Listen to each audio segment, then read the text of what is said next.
আসসালামু আলাইকুম guys, myself কেজে সাজলাক সজেট, welcome to my new another video. আপনারা সকলে কেমন আছেন? আল্লাহর রহমতে আমি ভালো আছি। তো আজকের ভিডিওটি হচ্ছে আমার সাইকেলের পুরাতন ফ্রি হুইলটি চেঞ্জ করে নতুন ফ্রি হুইল লাগাবো।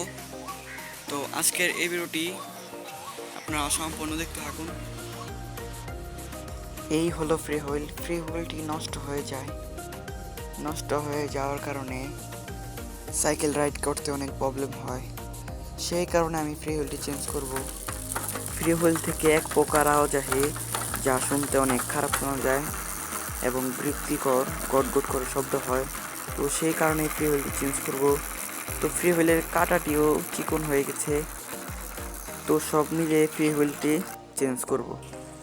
তো আমরা বাসা থেকে বের হয়ে পড়ি। তো আজকে আমার সাথে মুইন নেই, আমি একাই। আমরা প্রায় হাফ কিলো রাইড করার পর আমাদের এখানে মেইন রোডে চলে আসি। তো যেখানে সাইকেলটি সার্ভিস করতে যাব সেখানে প্রায় 2 থেকে 3 কিলো। তো চলুন যাওয়া যাক। তো আমাদের বাজারে চলে এসেছি। এই হলো আমাদের বাজার। দোকানে পৌঁছে যাই। এটা হচ্ছে আমার সাইকেল। তো আমার সাইকেলটি সে সার্ভিস করতে শুরু করে দিয়েছে। এই তো চাকা খুলে নেওয়ার পর পুরাতন ফ্রি হুইলটি খুলে নেওয়া শেষ। তারপরে নতুন একটি ফ্রি হুইল লাগিয়ে দিবে। তো সে দেখতেছিল সাইকেলটি জাম ঠিক আছে নি বা ফ্রি আছে নাকি। তো নতুন ফ্রি হুইলটি সে লাগিয়ে দিচ্ছে। তো চাকাটি আবারও ইনস্টল করে দেয়। এই তো নতুন ফ্রি হুইল। তো এখন সাইকেলটা অনেক সুন্দর দেখা যাচ্ছে। তো এই হচ্ছে আমার পুরাতন ফ্রি হুইলটি। তো দেখতে পাচ্ছেন কতটা খারাপ অবস্থা। তো আমরা এখন বাসা চলে যাচ্ছি। তো যারা এখন পর্যন্ত ভিডিওটি দেখছেন তারা লাইক কমেন্ট শেয়ার করে আমাদের পাশে থাকবেন। আর যদি ইউটিউব থেকে দেখে থাকেন তাহলে সাবস্ক্রাইব করে দেবেন। আর যদি ফেসবুক থেকে দেখে থাকেন তাহলে পেজটিকে ফলো করে দেবেন।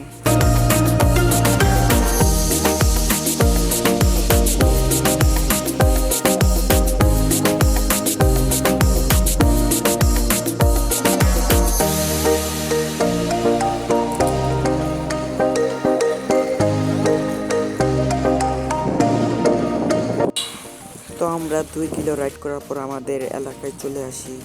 অবশেষে বাসে চলে আসলাম। তো প্রায় 4 কিলো রাইড করার পর আমরা বাসায় চলে আসি। তো আজকের ভিডিওটি ছিল এই পর্যন্তই। যদি আপনাদেরকে ভালো লাগে থাকে তাহলে লাইক কমেন্ট শেয়ার করে আমাদের পাশেই থাকবেন। তো গাইস, আপনারা ভালো থাকবেন, সুস্থ থাকবেন। আল্লাহ হাফেজ।